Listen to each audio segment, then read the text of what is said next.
transendental. Jadi mengungkap transendental atau kesadaran murni yang membentuk makna mengubah dunia yang diamati menjadi fenomena belaka. Di reduksi ini disebut transendental karena menunjukkan ego diri yang memberikan makna dan keberadaan pada segala sesuatu. Kemudian Martin Heidegger yang belajar dari Husserl mengkritik fenomenologi transendental karena dianggap mereduksi fenomena hanya menjadi objek kesadaran murni, mengabaikan hakikat keberadaan manusia atau eksistensi ontologis. Heidegger mengalihkan fokusnya kepada desain atau keberadaan dunia. Kemudian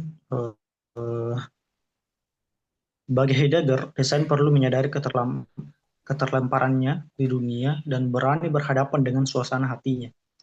Dalam pandangan eksistensial ini, fenomenologi tidak dapat dipisahkan dari hermeneutika karena memahami desain selalu merupakan tindakan penafsiran atau interpretatif. Jadi fenomenologi itu dengan fokusnya yang ketat pada pengalaman yang sadar, penting untuk menjadi suatu studi realitas yang bersifat pribadi atau di sini dikatakanlah subjektif. Karena memang kedua ilmu ini membahas tentang subjektivitas. Jadi sebagai kajian yang sah secara ilmiah, mazhab ini menyediakan kerangka kerja untuk mengkaji pengalaman yang dihayati.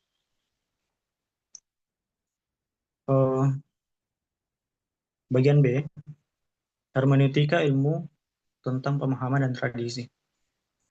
Evolusi, yang pertama adalah evolusi dari metode ke filsafat. Hermeneutika yang secara etimologis berarti menafsirkan atau menginterpretasikan adalah ilmu tentang pemahaman. Sejarahnya berawal dari upaya menafsirkan teks-teks keagamaan dan filologis pada abad ke-19, yakni Friedrich Schleiermacher menjadikan hermeneutika sebagai metode baku atau metode universal untuk memahami wacana yang meliputi maksud pengarang, teks, dan konteks sejarah. Lalu kemudian perkembangan pucuknya terjadi pada ketika Hans George itu atau bisa disebut Gadamer dipengaruhi oleh hakikat keberadaan atau ontologi. Heidegger menggeser hermeneutika dari sekedar metode kaku menjadi filsafat ontologis atau filsafat tentang hakikat pemahaman. Jadi Gadamer itu menegaskan bahwa pemahaman bukanlah penerapan aturan, melainkan peristiwa keberadaan, suatu aktivitas geologis, praktis, dan terikat situasi. Konsep dari hermeneutika Gadamer ini menekankan bahwa hermeneutika itu harus mengakui kondisi sejarah dan pribadi atau historis subjektif dari penafsir. Jadi mungkin langsung saja ke pembahasan bagian C, karena waktu juga tidak terlalu banyak. Jadi dialektika epistemologis, hubungan dan sintesis fenomenologi hermeneutika. Fenomenologi hermeneutika itu sebagai mazhab yang menolak positivisme, yang mungkin kita bahas pada 2 minggu lalu, yang makalah dari saudara Pak Farid, memiliki kesamaan mendasar karena sesama fokus pada kenyataan manusia dan makna.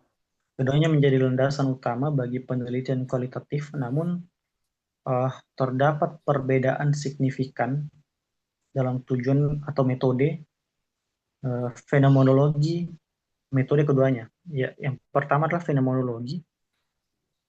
Husserl itu fokus pada deskripsi murni atau pengalaman sadar, itu mendeskripsikan. Jadi sementara hermeneutika, ini yang saya bahas dari makalah adalah hermeneutika Gadamer, itu fokus pada interpretasi makna tekstual dan budaya. Jadi ini lebih fokusnya ke penafsiran. Adapun sintesis Paul Ricoeur atau hermeneutika fenomenologis. Jadi filosof Paul Ricoeur itu menyajikan penggabungan antara kedua ini, yang menggabungkan ketelitian deskriptif fenomenologi Husserl dengan kedalaman interpretatif atau penafsiran dari hermeneutika Gadamer, menghasilkan kerangka kerja yang kuat bagi ilmu humaniora. Jadi Ricoeur mengatasi pemisahan antara subjektivitas dan objektivitas dengan menggabungkan teori ini, di mana tindakan manusia itu memiliki sifat teks. Tindakan yang sudah terjadi, misalnya institusi atau teks tertulis, menjadi otonom atau mandiri dari maksud penulis dan terbuka untuk ditafsirkan oleh publik. Bagian D, mungkin jadi bagian terakhir. Kontribusi fenomenologi dan hermeneutika dalam cakrawala ilmu pengetahuan kontemporer. Pertama adalah penguasaan metodologi kualitatif dan kesadaran nilai. Fenomenologi dan hermeneutika adalah fondasi yang menjadikan metodologi kualitatif sah sebagai alternatif yang kuat terhadap model positivis. Fenomenologi memungkinkan penelitian untuk menyajikan kerangka analisis data yang fokus pada pengalaman yang dihidupkan secara seperti simulasi analisis data dalam penelitian keperawatan.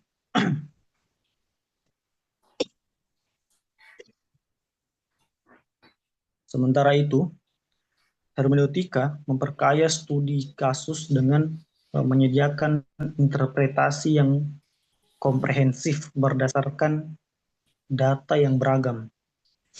Kedua aliran ini mendorong epistemologis lawan dari positivisme, yaitu post-positivisme, yang secara tugas mengakui bahwa pengetahuan itu mengandung nilai atau value. Karena memang manusia itu tidak bisa dipisahkan dari yang namanya value atau nilai. Dan yang kedua adalah perluasan konsep akal dalam filsafat Islam.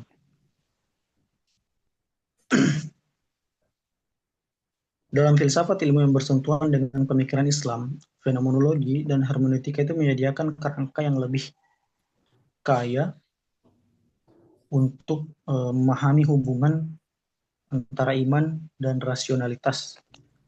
Ya, secara historis atau sejarahnya, secara sejarah perdebatan epistemologis dalam Islam dicontohkan oleh konflik antara Al-Ghazali dan Ibn Rushd.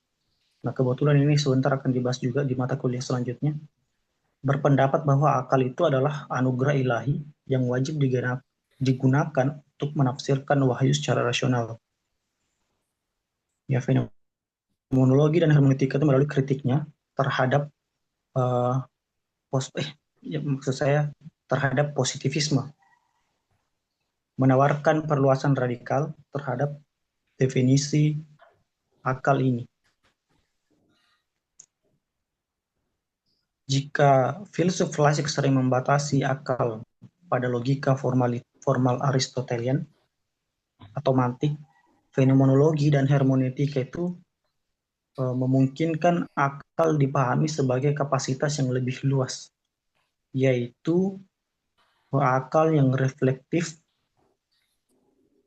atau fenomenologi sadar akan kondisi sejarahnya, itu bisa disebut bagian dari hermeneutika, dan berbasis pada pengalaman yang dihidupkan. Alat-alat ini memberikan perangkat yang jauh lebih canggih bagi pemikir Islam kontemporer untuk menghadapi tantangan sains dan modernitas, mengintegrasikan akal dan wahyu dengan cara lebih mendalam dan humanistik, sekaligus membuka ruang bagi analisis pengalaman spiritual atau biasa disebut fenomenologi tauhid. Mungkin pada kesimpulannya, pada pembahasan kali ini, pada makalah ini, fenomenologi dan hermeneutika adalah dua revolusi dalam cara memperoleh ilmu atau epistemologis yang berhasil membebaskan filsafat ilmu dari batasan positivisme, sekaligus memperluas cakrawala penyelidikan ilmiah, terutama dalam ilmu humaniora. Fenomenologi itu melalui metode mengesampingkan penilaian atau epos, dan reduksinya memberikan disiplin deskripsi murni atas pengalaman sadar, sementara hermeneutika itu melalui filsafat, pemahaman, dan fusion of horizon atau penggabungan cakrawala. Karena memang di sini hermeneutika itu lebih pada penafsiran atau interpretasi. Kemudian hubungan timbal balik yang dihasilkan oleh penggabungan sintesis fenomenologi dan hermeneutika itu terutama dalam kerangka yang seperti saya bacakan tadi, ini Paul Richard menawarkan kerangka metodologis yang lengkap, mampu melakukan analisis struktur dan interpretasi makna mendalam secara serempak. Jadi kontribusi kedua hal ini tidak hanya menjadikan penelitian kualitatif sah, tetapi juga mendasari ilmu pengetahuan yang sadar akan nilai itu sendiri atau value, dan menuntut refleksi kritis dari subjek penafsir. Daripada akhirnya fenomenologi dan hermeneutika itu berfungsi sebagai alat penting untuk memahami kompleksitas kenyataan manusia, berfungsi sebagai alat manusia, memberikan dasar filosofis bagi ilmuwan kontemporer untuk bergerak melampaui fakta yang sekedar terukur, menuju kekayaan makna yang dibentuk dengan kesadaran dan tradisi. Mungkin itu saja saya presentasi pada hari ini. Saya kembalikan ke forum, siapa tahu ada yang bertanya. Dulu yang Terima pertama, kasih. sebagai pengantar. Coba diperjelas, dikonkretkan perbedaan mendasar antara fenomenologi dengan hermeneutika. Itu dulu yang harus diperjelas perbedaannya. Silakan. Kalau ya, izin Prof, kalau fenomenologi itu lebih ke pengalaman Prof, mendeskripsikan suatu pengalaman yang dialami secara langsung Prof. Nah, kemudian hermeneutika itu lebih ke interpretasi Prof, atau penafsiran seperti simbol-simbol dan budaya. Ya. Makanya pertanyaan selanjutnya, berarti bisa dikatakan bahwa ini apa namanya, kalau fenomenologi itu field riset, sementara hermeneutika itu library, kan begitu ya? Atau bagaimana? Iya Prof. Ya. Pertanyaan berikutnya lagi, ini kan fenomenologi itu harus deskripsi murni, ya, gambaran yang murni dengan menyampingkan berbagai pengaruh-pengaruh lain, ya kan, kepentingan-kepentingan lain. Tapi berbeda dengan konstruktivisme, karena ini objeknya apa, subjeknya itu individu.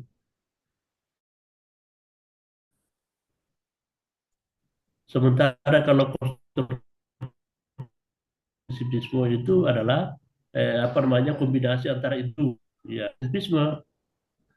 positivisme yang mutlak. Pertanyaannya, kalau deskripsi murni terhadap objek, subjek yang diteliti dalam fenomenologi, apa juga itu bukan merupakan interpretasi peneliti?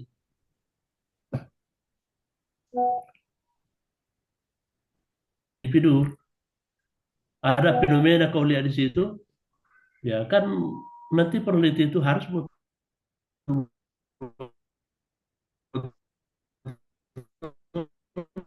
deskripsi gambaran murni yang harus ditangkap dari fenomena.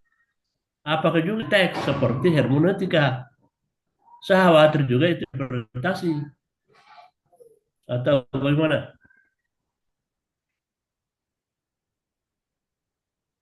Iya Prof, tapi Prof putus-putus. Afwan. Ya, kalau Muhammad Farid paham yang saya tanyakan? Iya, Prof. Belum terlalu paham, Prof. Ya, begini. Kalau fenomenologi itu kan deskripsi murni terhadap fenomena. Ini kan hanya sebatas fenomena yang dikaji. Ya, fenomena misalnya ada orang tingkah lakunya seperti alim ulama. Wah, itu ya. Fenomenanya kan gitu. Tingkah lakunya, perbuatannya sehari-hari seperti ulama misalnya. Ya, itu kan harus itu ya anu. Paling kalau saya mengatakan wah ini alim ulama ini. Ya. Nah, itu harus menyempitkan berbagai faktor-faktor yang lain. Kita harus mendeskripsikan secara murni. Nah, hasil tangkapan saya misalnya bahwa ini alim ulama misalnya, ya halaknya bagus. Karena kita hanya baca fenomena. Sekarang bagaimana kalau misalnya terjadi esensi yang lain, bahwa ternyata dia selalu menghamili santrinya. Ya kan itu. Ini yang jadi soal. Jadi jangan-jangan karena kita menangkap fenomena itu juga hanya interpretasi kita, tapi yang interpretasi itu adalah fakta. Berbeda dengan hermeneutika. Hermeneutika interpretasi itu adalah teks. Kan dia library misalnya menginterpretasi kalimat-kalimat hukum dalam pasal-pasal. Itu yang dimaksud dengan hermeneutika. Nah, kira bagaimana ini, Farid? Ya, apa bukan interpretasi itu?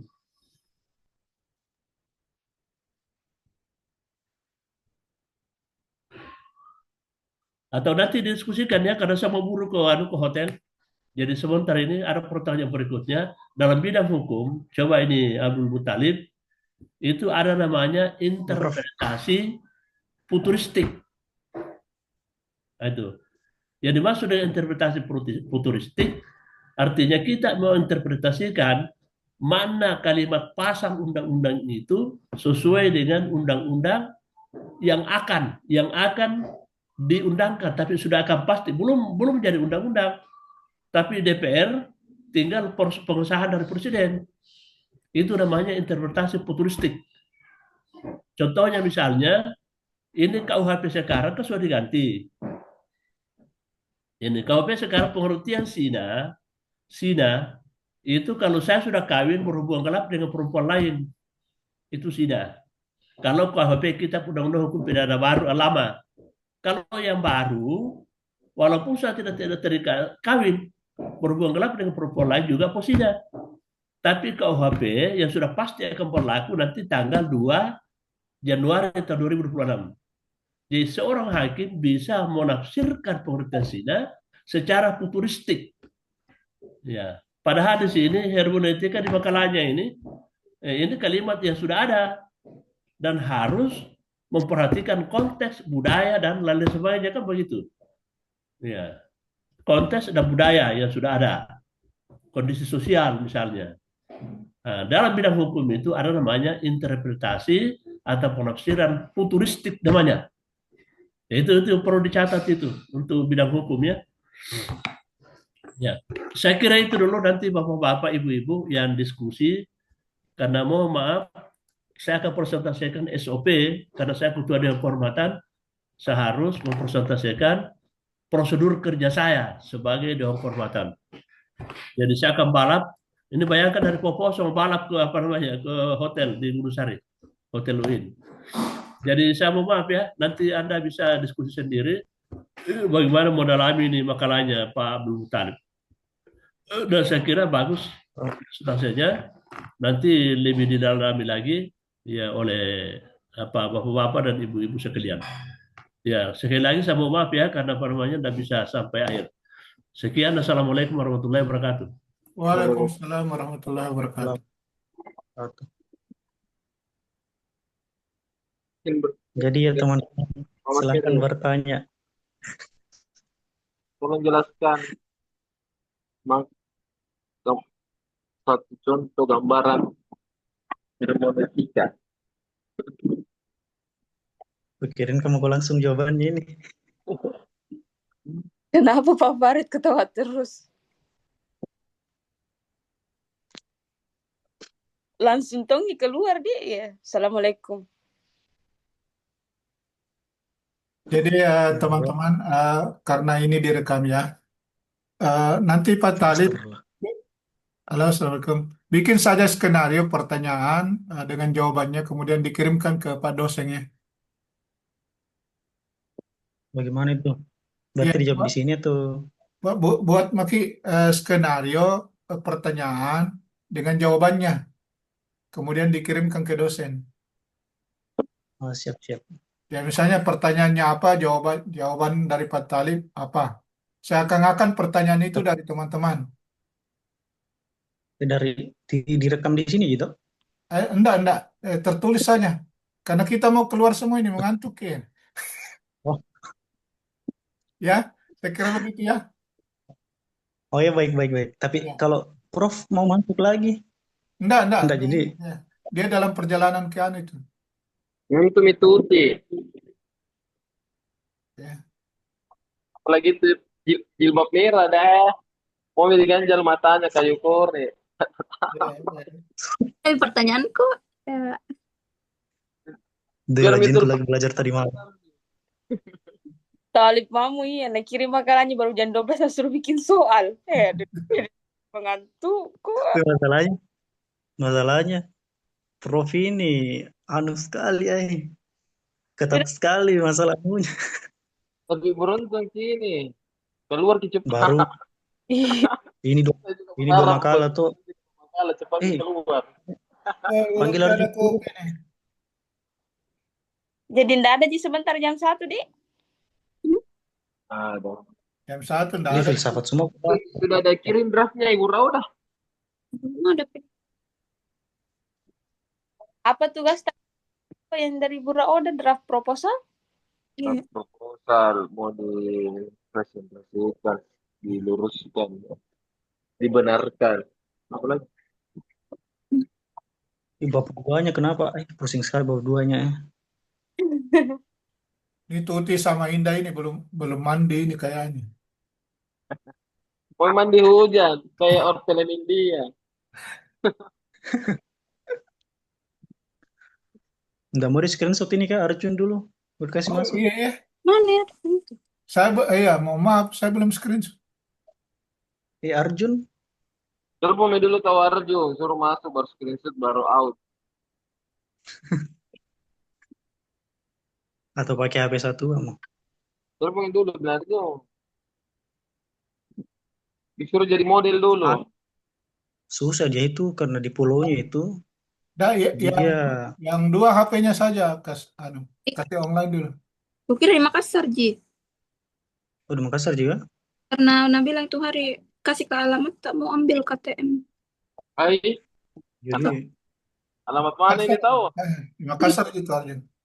Sebentar alamat bawa uang. Ih, Iya di. Jadi lain lagi jadi. kayaknya di Cikapung. Nanti saya dengan Prof Hasar siap jadi saksi. Ah, woi, ternyata Profesor namanya Imil. Ya, Di iya. Prof Nasir Siola, Prof Barsanur, Prof Hasar. Penceramah semua email padanya. Saya Iya. lihat daftar namanya. Oh, ada semua namanya di sini. Dah, yang dua HP-nya dulu kasih link dengan Zoom supaya cukup 6 orang. satu HP ku saya. Masuk dulu, Indah. Di tab-nya. Nama aku, tapi nama aku. Nanti makin aku. Enggak, Ganti karena yang jadi tampil di layar cuma 5 Ji. Tulis di situ Prof Arjung. Sampai lihat. Sampai lihat gitu. Prof dia sampai bahas Prof. filsafat lagi sebentar ini. Ndak bisa HP ku, Pak. Kita mau. Ya beda pung ini anak Bahas filsafat terus. Aduh, malas ku masuk ambil. Ngeri. Ada kemarin nak kasih ke Favorit batik Papua. Siapa itu namanya lagi? Yang sebentar jam 10. Prof Gustia. Ya. bagus dia. Oh, itu tanda-tanda itu berarti jodohnya orang Papua. Tak bola balik. Bahar. Sudah selesai draft proposalnya kah Pak Farid? Belum. Kalau selesai Pak Farid, boleh dilempar-lempar dulu jadi jadi percontohan. Belum, Piwana. Tapi Pak Farid Saya saja kuantitatif masih atau pusing dengan judulku itu. Mau ganti atau tidak? mau Apa pakai sih? kualitatif atau kuantitatif? Kualitatif. Oh, sama aja, bisa jadi lempar ternyata. Tapi bisa di kemarin katanya ditambah ke teori secara kalau mau diperlebar narasinya ditambah dengan teori.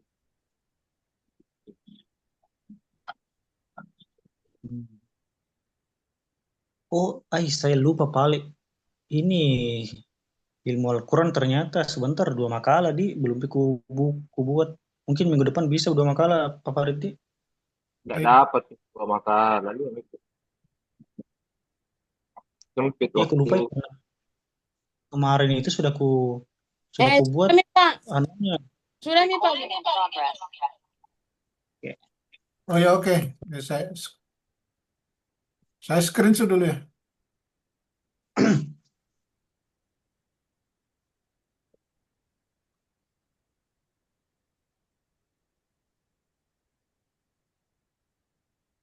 Tunggu.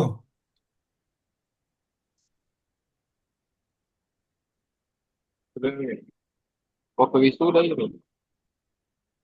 Sudah? Oke, sudah. Oke, thank you. Baik, Oh, pertanyaan sini yang sudah kita akan jawab di grup saja di. Oke, sekian dan terima kasih. Oke, sudah. Silakan. Baik. Jadi